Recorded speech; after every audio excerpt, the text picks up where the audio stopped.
We are meeting with Dr. Joe Pizzorno today in his living room overlooking Lake Washington in Seattle. Dr. Pizzorno is a naturopathic physician, author of the Encyclopedia of Natural Medicine, president and co-founder of Bastyr University, editor-in-chief of the Journal of Integrative Medicine, and author of the Toxin Solution, an 8-week program to detox your life.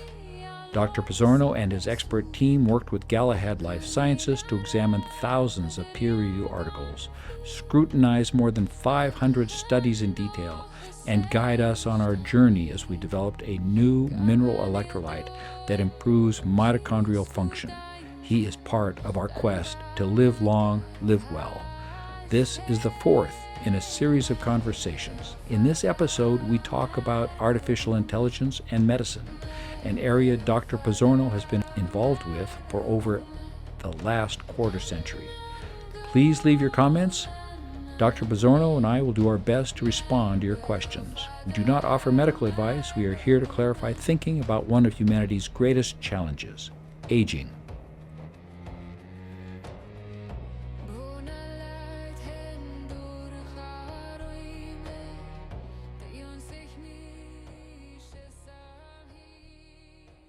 I want to look at another issue that you delved into for the last 25 years, it seems, artificial intelligence. You started a company that, and I think you've always been so interested in research, and you've accumulated huge stores of research. Yes. And you also seem to have an interest early on with computers and that sort of thing. So you said that Microsoft was part of the genesis of that. Maybe you could talk a little bit about how that got started. Sure. and where you took it. And I'd really like to know where you think it's going to go. Yeah, very good questions. So I've always had an interest in computers. I built my first computer in 1977, before I even started Bastyr. Okay. So I've always had an interest in computers. Are you my nerd friend? Are you a nerd friend? Now, no. In the past, Then you were, okay. In the past, yes. I mean, I was part of the Seattle Computer Club, and one of the guys at the Seattle Computer Club was a guy who wrote DOS. Okay. So, which then Microsoft bought and went on to be hugely wealthy. So I've had a long-term interest in computers. And I've had a long-term interest in human physiology because I realized that the way to approach health was to make sure people's physiology is working as well as possible. Because everything in our body is based on our physiology. Physiology working well, got energy, no disease. Physiology breaks down, when it breaks down bad enough, now we're calling that disease. Well, it didn't just all of a sudden appear. You had all this physiology abnormalities first. And of course, there's some examples where that's not true, like you get hit by a car or something. But the vast majority of people don't realize only 50% of disease is genetic. 85% is under our control. So the vast majority of disease we experience, it's under our control. And even that 15%, when you really start understanding physiology the way people I train do, even that 15% we can address. So anyway, so I was looking at it and saying, okay, fine. So we want to improve people's physiology. What does that mean? Well, it's the enzymes. Well, how many enzymes are there in the body? 5,000. Then you say, okay, now, in order for these enzymes to work, the enzyme is basically a protein core that's determined by our genetics, and then a cofactor, which then makes that protein become an enzyme. That cofactor is typically a vitamin or mineral.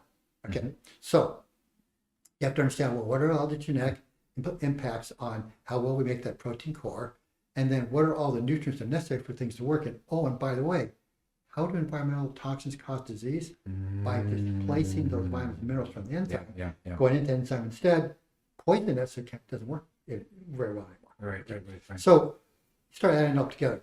Around 5,000 enzymes, around 5,000 molecules either impact or that either are required for the enzymes to work or that the enzymes then modify to change from one form to another. Right. And then you look at genetics. There are 3 million single nucleotide polymorphisms in how we make our protein core, what we call SNPs. You put it all together, how can anybody, no matter how smart they are? I mean, I'm a smart guy. I don't care how smart you are. You can't put all that in your head and make it all make sense. Then I started looking at artificial intelligence and realizing, oh, that's very interesting. And there are a number of ways of doing artificial intelligence. I said it's kind of three ways. One way is called rules-based, where you say, okay, if A, then B. And in simple situations where things are well known, that works pretty well. And then there's, might say, neural networks. These LLMs are very simple, where you say, okay, here's all the data computer, put it all together, try to make sense of it. And there's a third way, and that's what's called logical inference, where you try to say, can we break this down into discrete steps to understand how each step of this is working and make sense of it?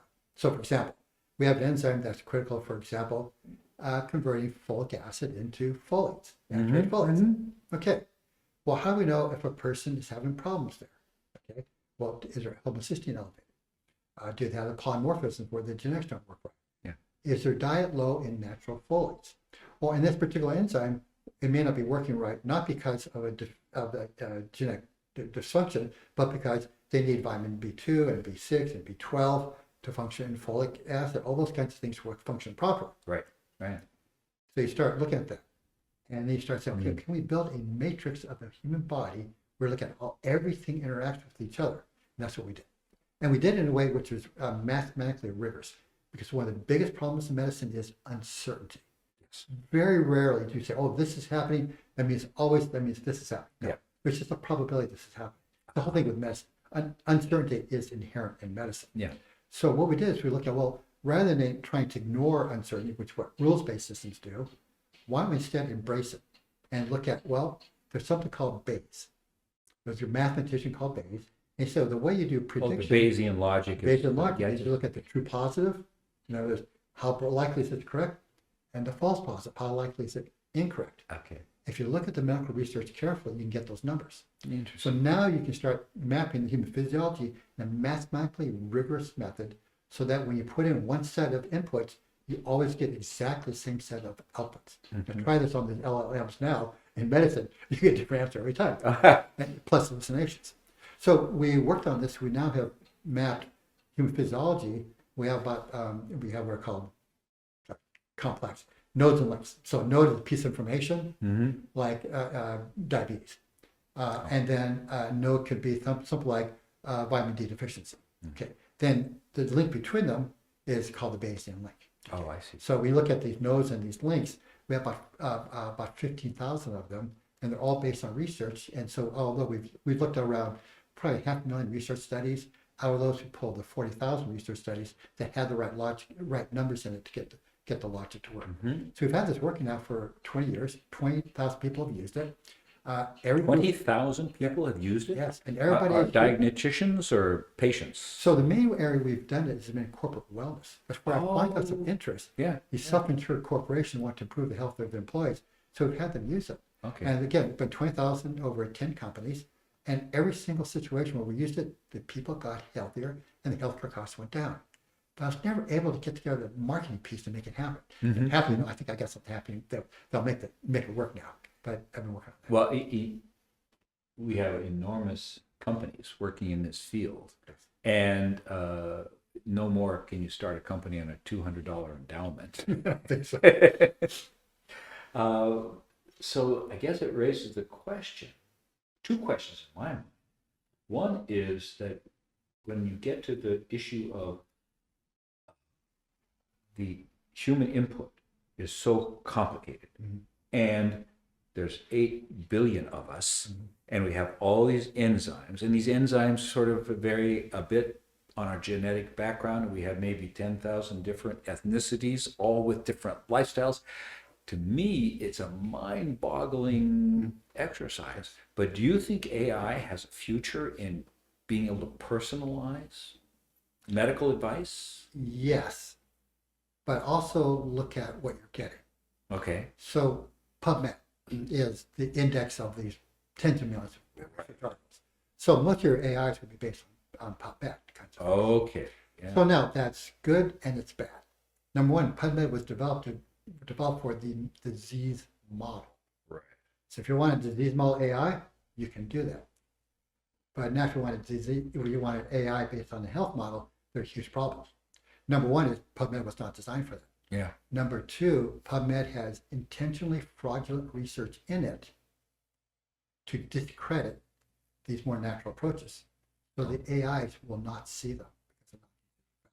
Now they can be tweaked to make them better. The bottom line is, for example, let's look at, here's one you're going to appreciate, fish oil. Okay? So a study came out that said that this came out about 7 or 8 years ago. It came out with big headlines, fish oil does not. Oh. Okay? Big headline. Yeah. Now, well, how was the study performed? So what they did, they gave people fish oil and a placebo, and comparing the results weren't very good.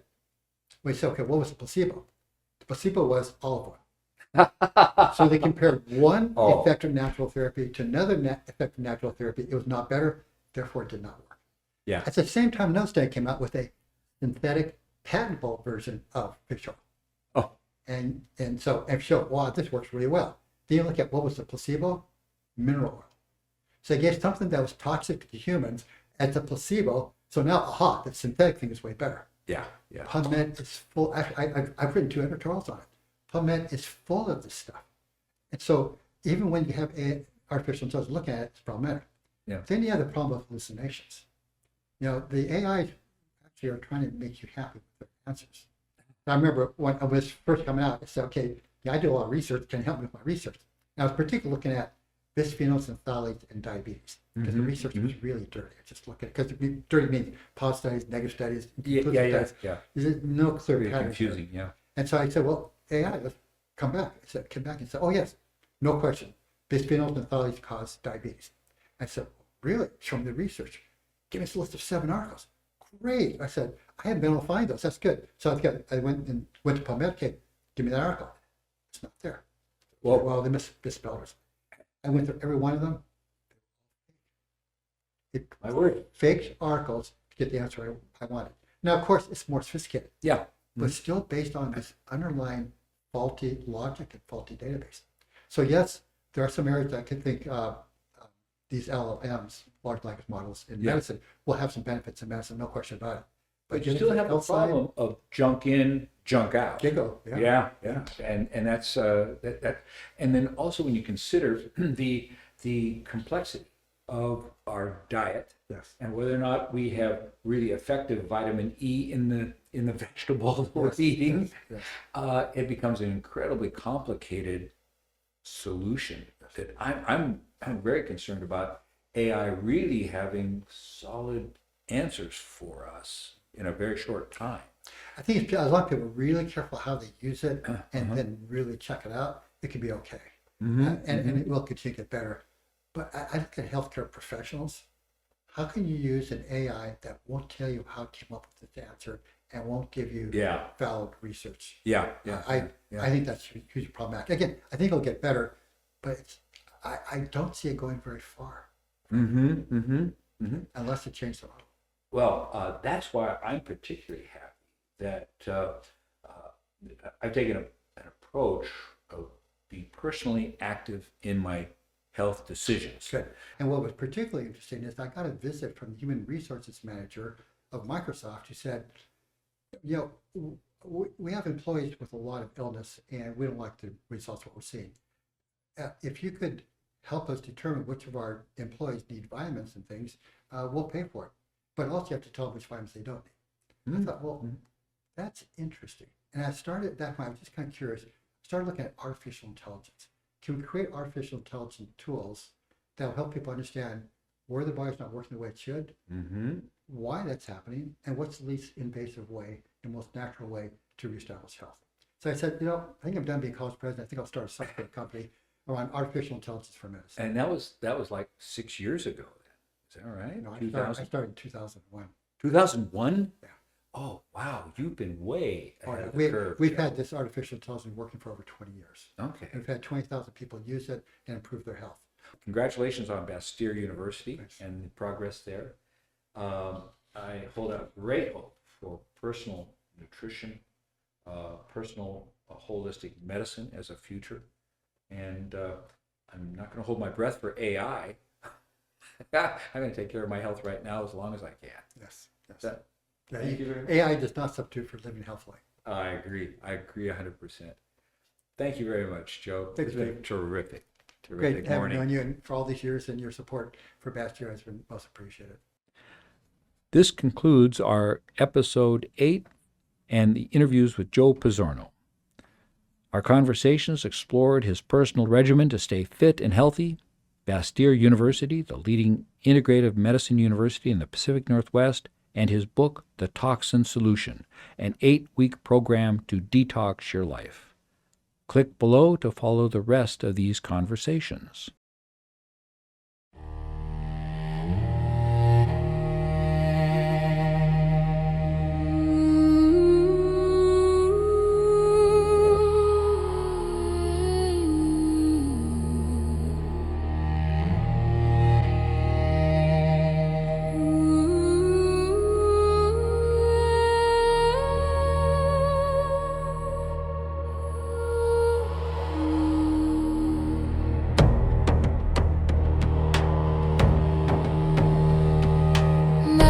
built for the